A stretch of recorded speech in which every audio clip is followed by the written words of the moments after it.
Hello students, आज हम लोग पढ़ेंगे system of particles and rotational motion पे बेस्ड क्वेश्चंस को।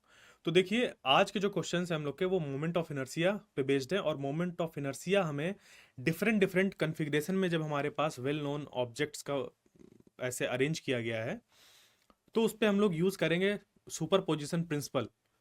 क्लियर। और फिर फाइंड करेंगे कि मोमेंट ऑफ इनर्शिया उनका क्या निकल कर आएगा। वो जो अरेंजमेंट ऑफ हमारे ऑब्जेक्ट्स हैं, जैसे कि सर्कुलर डिस्क है या स्फेयर है, उन सबको जब हमने एक इस तरीके से अरेंज किया जिससे कि एक हमारा एक नया शेप बना है, उसका मोमेंट ऑफ इनर्शिया कैसे निकलेगा, तो उसको फाइंड करने के लिए जिसका हमें पता है और सुपरपोजिशन प्रिंसिपल, इन दोनों का हम लोग यूज करेंगे।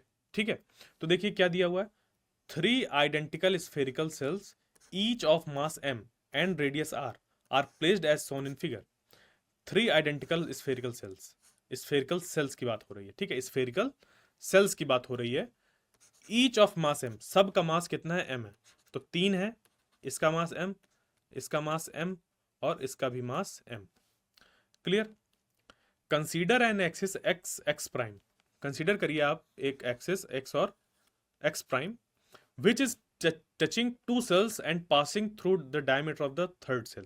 यानी कि ये जो एक्सिस है, ये एक्सिस इस सेल के डायमीटर से पास हो रही है, इस वाले सेल के डायमीटर से पास हो रही है। और जो ये वाले सेल हैं उनके जो उस बाउंड्री है या कह लीजिए सरफेस जो है वहां से पास हो रही है। ठीक है, यानी कि मान लीजिए ये सेल है। ठीक है, ऐसा सेल है तो उस सेल के सरफेस यहां कहीं से ऐसे ये एक्सिस पास हो रही है टच होते हुए। ठीक है, एक सेल इस तरफ लगा हुआ है, एक सेल इस तरफ लगा हुआ है, और जो ऊपर सेल है उसके बीच से उसके डायमीटर से होते हुए वो जा रही है एक्सिस। ठीक है। तो देखो, हम लोग को एक स्फेरिकल सेल के लिए मोमेंट ऑफ इनर्शिया पता होता है। मोमेंट ऑफ इनर्शिया पता होता है, बट वो कहां से पता होता है? वो पता होता है कि हमारे पास एक स्फेरिकल सेल है और जो एक्सिस है वो पास हो रही है उसके सेंटर से अलोंग द डायमीटर। तो इस एक्सिस के अबाउट हम लोग को पता होता है मोमेंट ऑफ इनर्शिया इस स्फेरिकल सेल का। और अगर हमें इसके इस एक्सिस के अबाउट पता करना हो मोमेंट ऑफ इनर्शिया, ठीक है, तो हम लोग यूज करेंगे parallel axis theorem. Clear.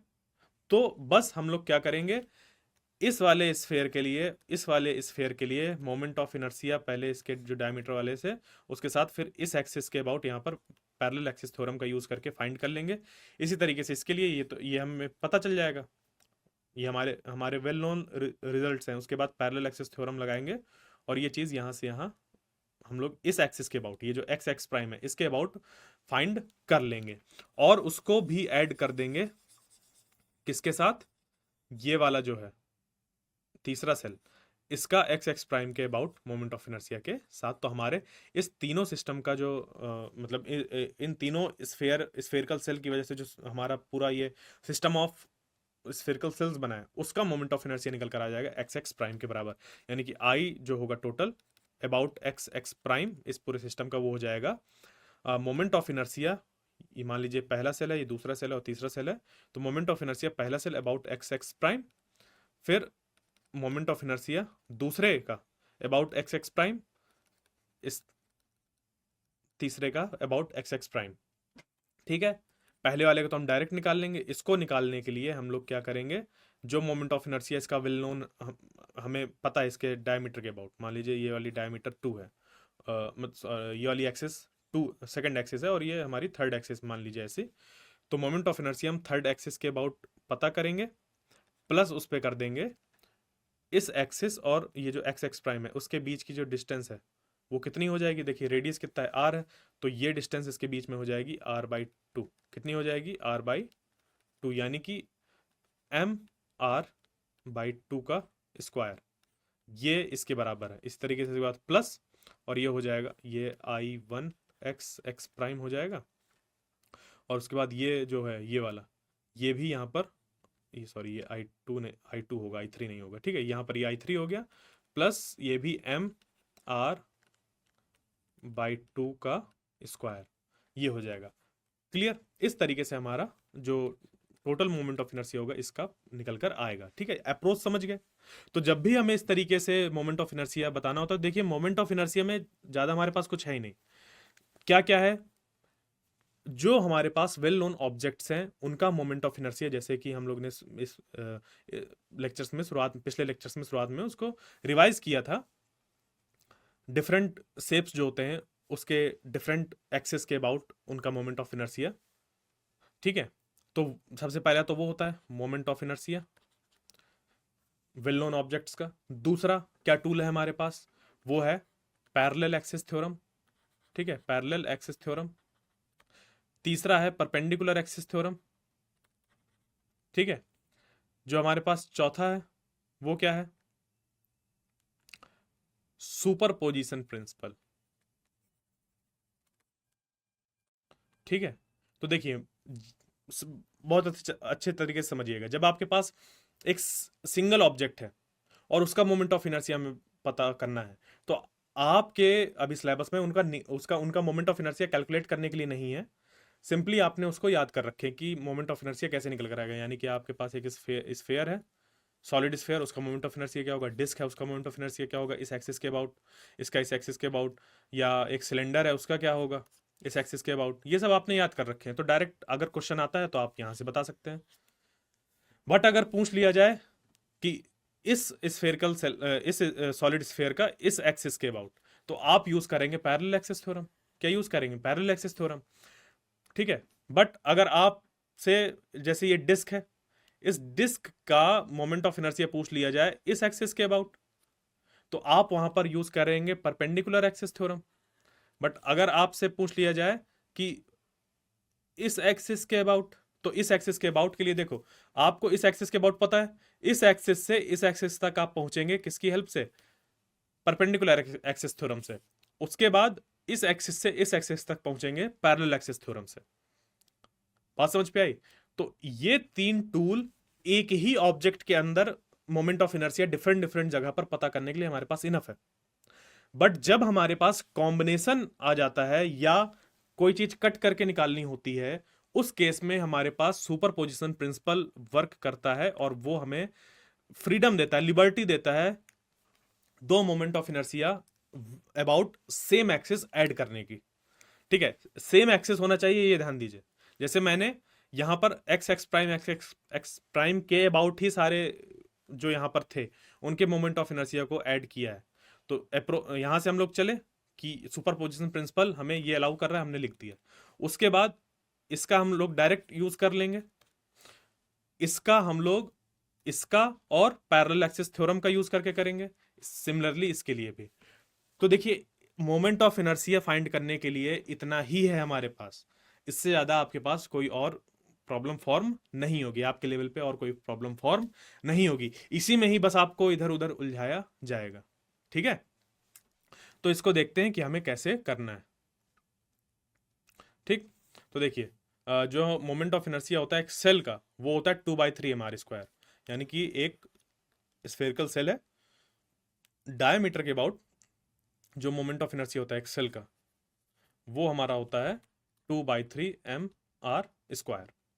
Clear. तो यहां पर देखो मोमेंट ऑफ इनर्शिया जो होगा हमारा, वो हम इस तरीके से निकाल लेंगे सीधे सीधे। ये हमें मोमेंट ऑफ इनर्शिया पता चला, तो जो ऊपर सेल था, ठीक है, ऊपर जो सेल था उसका मोमेंट ऑफ इनर्शिया ये हो गया।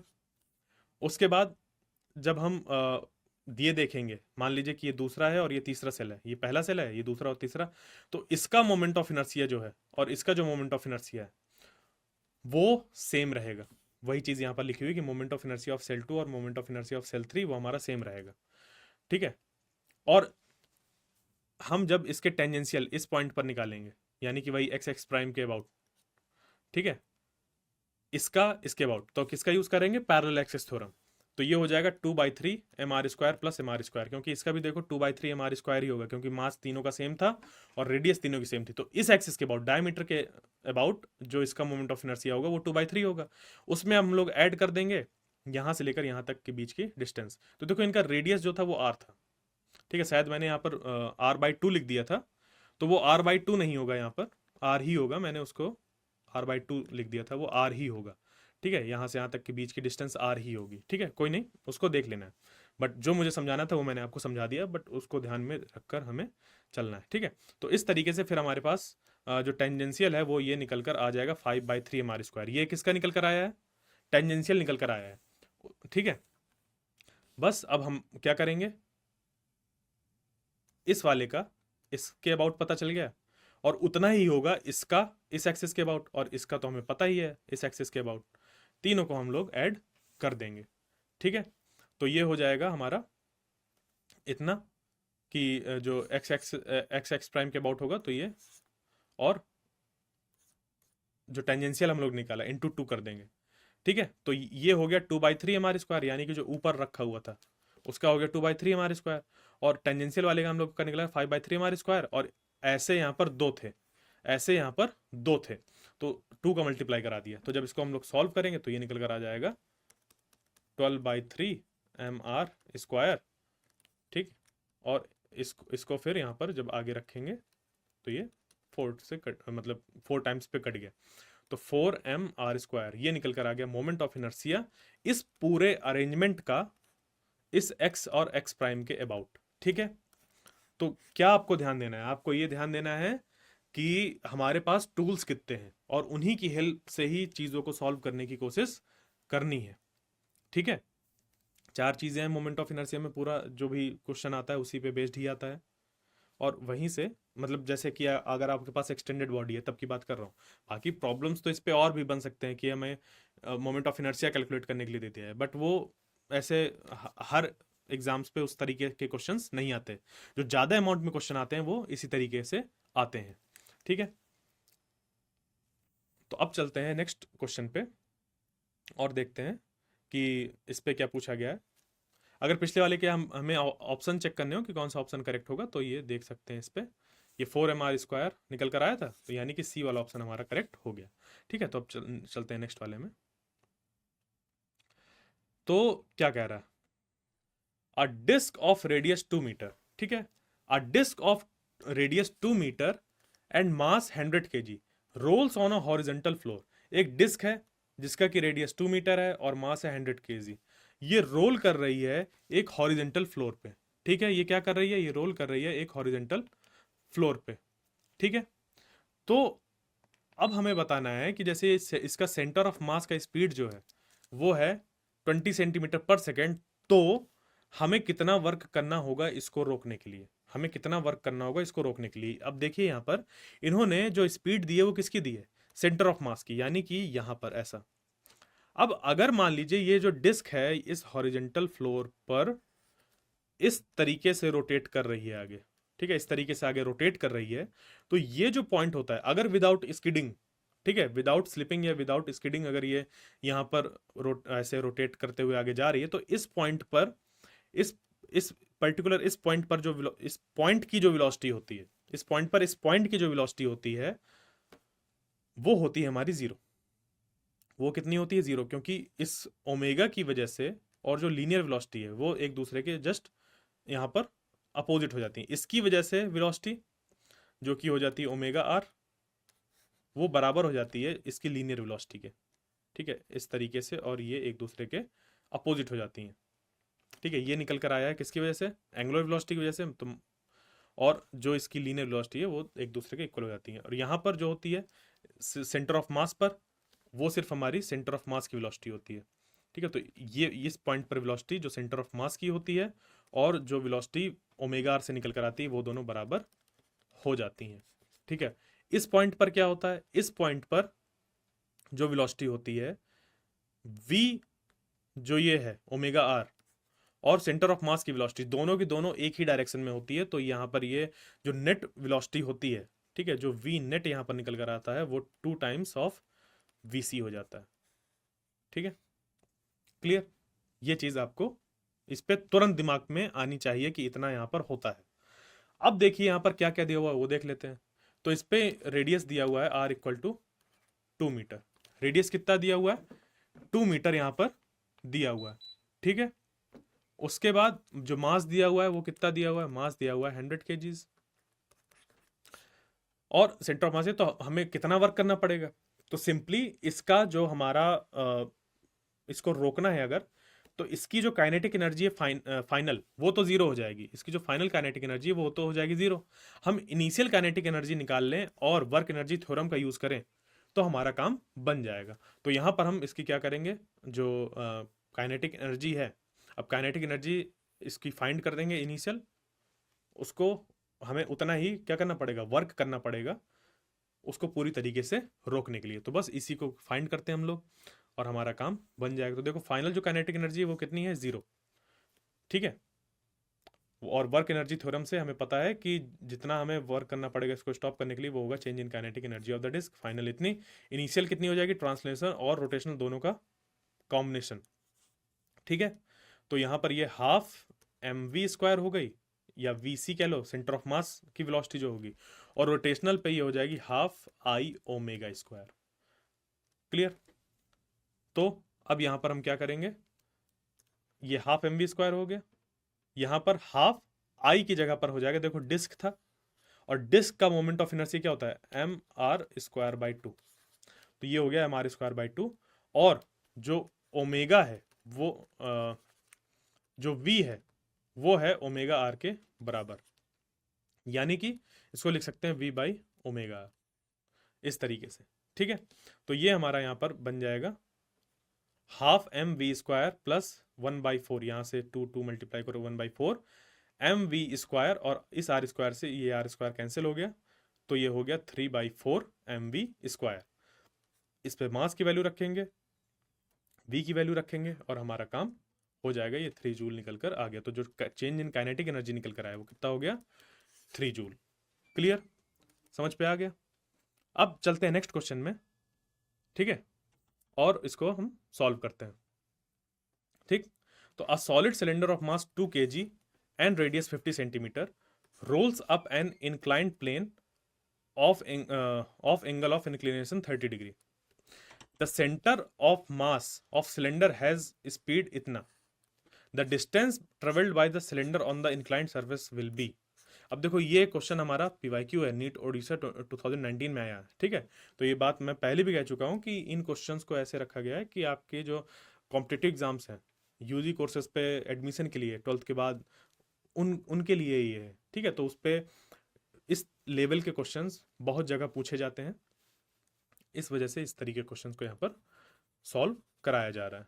ठीक है, तो अब देखिए इस पे क्या क्या है हमारे पास और क्या हमें निकालना है। तो सॉलिड सिलेंडर है, मास इतना है, सॉलिड सिलेंडर है, सीधे आपके दिमाग में आना चाहिए अगर रोटेशनल मोशन वगैरह का क्वेश्चन यहाँ पे लग रहा है, सॉलिड सिलेंडर बोल दिया तो ये कहीं ना कहीं रोटेशनल मोशन से रिलेटेड क्वेश्चन होगा, क्योंकि सॉलिड सिलेंडर उसको एम्फसाइज करना ये रोटेशनल मोशन के ही चैप्टर में है और कहीं पर इस तरीके से सॉलिड सिलेंडर का जिक्र नहीं होगा।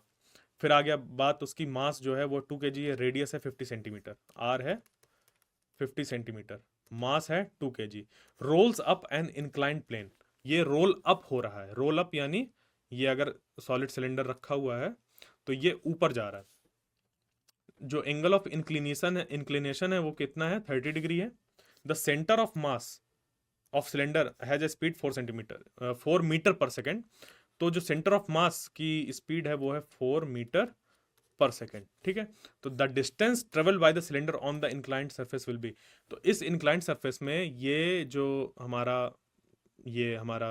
सिलेंडर है वो कितनी डिस्टेंस ट्रेवल करेगा।